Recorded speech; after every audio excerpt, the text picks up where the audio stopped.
Hello friends, welcome to Kannan Info Tamil. நம்ம இன்னைக்கு என்ன டாபிக் பார்க்க போறோம் அப்படின்னா DRDO Akash-NG மிசைல வெற்றிகரமா சோதனை பண்ணிருக்காங்க. Akash-NG மிசைலோட சோதனை நடந்த அதே நாள்ல DRDO மற்றும் மினிஸ்ட்ரி ஆஃப் டிஃபென்ஸை சேர்ந்த அதிகாரிகள் பிலிப்பைன்ஸ் நாட்டுடன் ஆகாஷ் மிசைல் மற்றும் பினாக்கா ராக்கெட் சிஸ்டத்தை ஏற்றுமதி செய்வதற்கான பேச்சுவார்த்தையில ஈடுபட்டு இருந்தாங்க. இந்தியா பிரம்மோஸ் மிசைலுக்கு அடுத்து ஆகாஷ் மிசைல்ஸ வெளிநாடுகளுக்கு ஏற்றுமதி செய்வதற்கு கடுமையா முயற்சி பண்ணி வர்றாங்க. இந்த வீடியோல இந்தியாவுடைய இந்த மிசைல் சோதனை எப்படி நடத்தப்பட்டது, இந்த மிசைலோட சிறப்பு அம்சங்கள், இந்தியாவிற்கும் பிலிப்பைன்ஸுக்கும் இடையே நடந்த பேச்சுவார்த்தையோட முக்கியத்துவம் என்ன அப்படிங்கறத பத்தி நம்ம டீடைலா இந்த வீடியோல பார்க்கலாம். நீங்க இப்பதான் நம்ம சேனலுக்கு ஃபர்ஸ்ட் டைம் வர்றீங்க அப்படின்னா நம்ம சேனலை சப்ஸ்கிரைப் பண்ணிக்கங்க. அப்படியே அந்த பெல் நோட்டிபிகேஷனை கிளிக் பண்ணி ஆல்ங்கிற ஆப்ஷனை எனேபிள் பண்ணிக்கங்க. இந்திய ராணுவம் மற்றும் DRDO இந்த ரெண்டு அமைப்புகளும் இணைந்து 26 ஏப்ரல் 2022 அன்னைக்கு Akash-NG மிசைல வெற்றிகரமா சோதனை பண்ணிருக்காங்க. இந்த சோதனை ஜெசல்மீர்ல இருக்கக்கூடிய போக்ரான் ஃபயரிங் ரேஞ்சில நடத்தப்பட்டிருக்கு. இந்த சோதனையின் போது Akash-NG மிசைல் ஒரு ஹெவி மொபைல் ட்ரக்ல இருந்து ஃபயர் செய்யப்பட்டிருக்கு. இந்த Akash-NG மிசைல் ஒரு நெக்ஸ்ட் ஜெனரேஷன் மிசைல். இந்த மிசைல இந்திய ராணுவம் மற்றும் இந்திய விமானப்படை பயன்படுத்துவதற்காக பிரத்யேகமா உருவாக்கப்பட்டிருக்கு. Akash-NG மிசைல இந்திய ராணுவம் மற்றும் இந்திய விமானப்படை எதற்கு பயன்படுத்த போறாங்க அப்படின்னா ஏர் டிஃபென்ஸ் சிஸ்டங்கள்ல இருந்து தப்பிக்கக்கூடிய ஏரியல் டார்கெட்ஸையும் ரடார்னால கண்டுபிடிக்க முடியாத குறைவான ரடார் கிராஸ் செக்ஷன் கொண்ட ஏரியல் டார்கெட்ஸையும் இந்த மிசைல்னால தாக்கி அழிக்க முடியும். Akash-NG மிசைல் இந்திய ராணுவத்தில் இணைவதன் மூலம்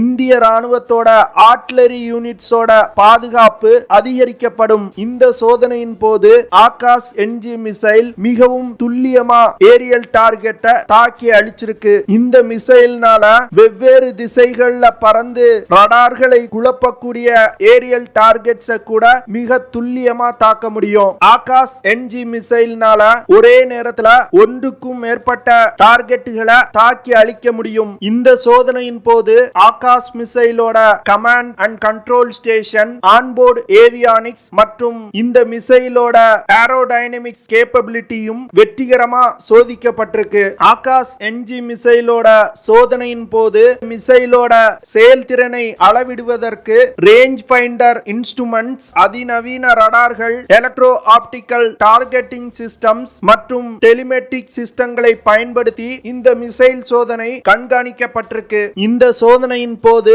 மிசைல்ல உள்ள மல்டி ஃபங்க்ஷனல் ரடார் சிஸ்டத்தோட கேப்பபிலிட்டியும் சோதிக்கப்பட்டது. Akash-NG மிசைல டேங்குகள்ல இருந்தும் லான்ச் செய்ய முடியும். அதே நேரத்துல நகர்ந்து கொண்டிருக்கக்கூடிய போர்க்கப்பல்கள் மற்றும் ட்ரக்ல இருந்தும் இந்த மிசைல லான்ச் செய்து ஏரியல் டார்கெட்ஸை தாக்கி அழிக்க முடியும். Akash-NG மிசைல் முழுக்க DRDO-வால் வடிவமைக்கப்பட்டு பாரத் எலக்ட்ரிக்கல் லிமிடெடால் தயாரிக்கப்பட்டிருக்கு. முன்பு பயன்பாட்டில் இருந்த ஆகாஷ் மிசைல்களை விட இந்த Akash-NG மிசைல் சிஸ்டங்கள் எளிதாக எடுத்து சென்று டிப்ளாய் செய்யும் வகையில உருவாக்கப்பட்டிருக்கு. இப்போ இந்த Akash-NG மிசைலோட கேப்பபிலிட்டிஸ் பத்தி பார்க்கலாம். Akash-NG மிசைல் ஒரு medium range mobile surface to air missile. இந்த மிசைல் இந்திய படையில் பயன்பாட்டில் உள்ள ஆகாஷ் மற்றும் Akash-1S மிசைல்களை ரீப்ளேஸ் செய்ய போகுது. ஆகாஷ் மிசைல்னால 70 கிலோமீட்டர் தூரத்துல உள்ள ஏரியல் டார்கெட்ஸை தாக்கி அழிக்க முடியும். இந்த மிசைல்னால அதிகபட்சமா 15 கிலோமீட்டர் உயரத்துல பறந்து சென்று இலக்குகளை தாக்க முடியும். இந்த மிசைல் ஒரு கேனஸ்டர் லான்ச் மிசைல். அதனால இந்த மிசைல்ல வார்ஹெட்களை லோட் பண்ணி பல வருடங்கள் சேமித்து வைக்க முடியும். Akash-NG மிசைல்ல ஒரு புதிய AESA multi functional targeting radar system இணைக்கப்பட்டிருக்கு. இந்த சிஸ்டத்தின் மூலமா இந்த மிசைலோட தாக்கும் துல்லியத்தன்மை அதிகரிக்கப்பட்டிருக்கு. இந்த மிசைல் டிஃபென்ஸ் சிஸ்டங்களை பயன்படுத்தி ஒரே நேரத்துல வரக்கூடிய பல ஏரியல் டார்கெட்ஸை தாக்கி அழிக்க முடியும். Akash-NG மிசைல உருவாக்குறதுக்கு 2016 வருடம் 475 கோடி ரூபாய் நிதி ஒதுக்கப்பட்டது. அதற்கு பிறகு இந்த மிசைலோட டெவலப்மெண்ட் டெவலப்மெண்ட் வேகம் எடுக்க ஆரம்பிச்சது. இந்த மிசைல்ல dual pulse solid rocket motor பயன்படுத்தப்பட்டிருக்கு. பழைய ஆகாஷ் மற்றும் ஆகாஷ் 1S மிசைல்ல air breathing solid ramjet engine பயன்படுத்தப்பட்டிருந்தது. இந்த புதிய டியூவல் பல்ஸ் சாலிட் ராக்கெட் மோட்டாரால் Akash-NG மிசைலோட ரேஞ்ச் இப்போ 70 கிலோமீட்டரா அதிகரிச்சிருக்கு. அது மட்டும் இல்லாம இந்த புதிய வகை டியூவல் பல்ஸ் சாலிட் ராக்கெட் மோட்டாரை பயன்படுத்துறதுனால இந்த மிசைலோட எடை குறைவா இருக்கு.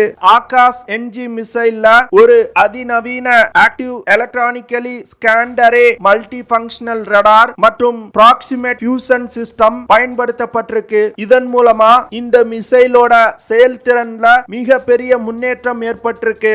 Akash-NG மிசைல 2021 வருடம் மட்டும் 3 முறை வெற்றிகரமா சோதிக்கப்பட்டிருக்கு.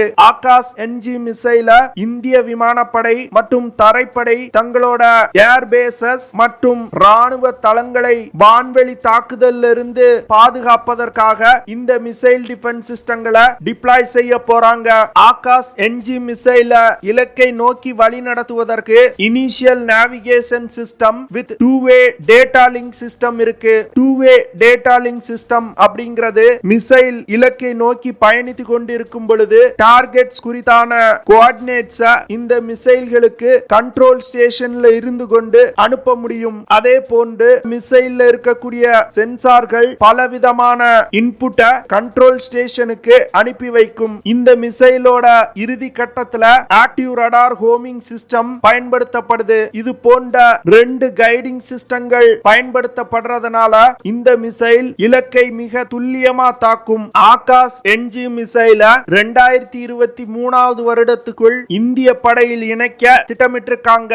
இந்தியா ஒரு மிசைல் சோதனை பண்றாங்க அப்படின்னா அந்த சோதனைக்கு பின் பல காரணங்கள் இருக்கும். அந்த வகையில DRDO மற்றும் மினிஸ்ட்ரி ஆஃப் டிஃபென்ஸை சேர்ந்த அதிகாரிகள் பிலிப்பைன் நாட்டு தலைநகர் மணிலாவில் நடந்த ஏசியா டிஃபென்ஸ் அண்ட் செக்யூரிட்டி அப்படிங்கிற நிகழ்ச்சியில் கலந்து கொண்டாங்க. இந்த நிகழ்ச்சியில் DRDO தங்களோட பல்வேறு டிஃபென்ஸ் எக்யூப்மெண்ட்ஸ் காட்சிப்படுத்தி இருந்தாங்க.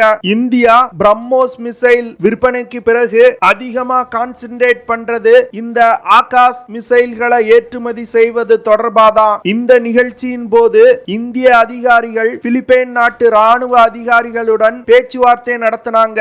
இந்த பேச்சுவார்த்தையின் போது Akash surface to air missile system மற்றும் பினாக்கா ராக்கெட் சிஸ்டம் குறித்து பிலிப்பைன் ராணுவ அதிகாரிகளுக்கு விளக்கப்பட்டது. இஸ்ரேலின் Rafael advance system Spider air defence சிஸ்டங்களை பிலிப்பைன் நாட்டு விமானப்படைக்கு சப்ளை செஞ்சிருக்காங்க. பிலிப்பைன் நாட்டு ஏர்போர்ஸ் வாங்கிய ஸ்பைடர் ஏர் டிஃபென்ஸ் சிஸ்டம் போன்றே ஒரு கிரவுண்ட் பேஸ் ஏர் டிஃபென்ஸ் சிஸ்டத்தை பிலிப்பைன் ராணுவம் வாங்க முயன்று வந்துட்டு இருக்காங்க. இந்த சிஸ்டங்களை எதற்காக வாங்குறாங்க அப்படின்னா வெஸ்டர்ன் பிலிப்பைன் சி பகுதியில டிப்ளாய் செய்வதற்காக வாங்குறாங்க. ஏன்னா இந்த பகுதியில தான் சீன கடற்படையின் அச்சுறுத்தல் பிலிப்பைன் நாட்டுக்கு அதிகமாக இருக்கு. அதே போன்று பிலிப்பைன் ராணுவம் தங்களோட ஆர்ட்டிலரி ரெஜிமெண்ட்டுக்கு மல்டி லான்ச்சர் ராக்கெட் சிஸ்டத்தை வாங்க திட்டமிட்டிருக்காங்க. இப்போ சமீபத்துல தான் சவுத் கொரியாட்ட இருந்து 130 mm K136 multi launcher rocket சிஸ்டத்தை வாங்கியிருக்காங்க. இருந்தும் பிலிப்பைன் நாட்டுக்கு இன்னும் அதிகமான சிஸ்டங்கள் தேவைப்படுது. அதனால DRDO 75 கிலோமீட்டர் தாக்குதல் வரம்பு கொண்ட 214 mm பினாக்கா கைடட் மற்றும் 90 கிலோமீட்டர் தாக்குதல் வரம்பு கொண்ட MK2 ER ராக்கெட் சிஸ்டங்களை பிலிப்பைன் ராணுவத்திற்கு இந்தியா ஆஃபர் பண்ணிருக்காங்க. இந்த பினாக்கா ராக்கெட் சிஸ்டம் பிலிப்பைன் ராணுவம் மற்றும் பிலிப்பைன் மரைன் கார்ப்ஸ் படையணியில பயன்படுத்தப்பட உள்ளது. இப்போ சமீப காலமா இந்தியாவுடைய டிஃபென்ஸ் இண்டஸ்ட்ரி அசுர வளர்ச்சி கண்டு வருதுன்னு சொல்லலாம். இந்திய ராணுவத்துக்கு தேவையான பெரும்பாலான சிஸ்டங்களை உள்நாட்டிலே தயாரிக்க முயல்றாங்க. அது மட்டும் இல்லாம பல சிஸ்டங்களை நம்மளோட நட்பு நாடுகளுக்கு ஏற்றுமதி செய்வதற்கும் இந்தியா கடுமையா முயன்று வந்துட்டு இருக்காங்க.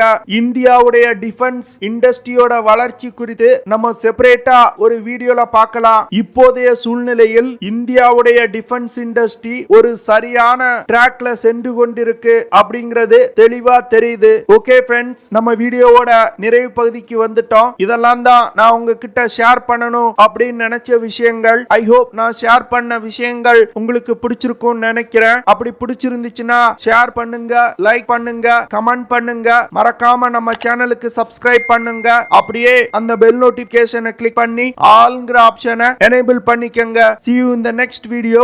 ஜெய் ஹிந்த்.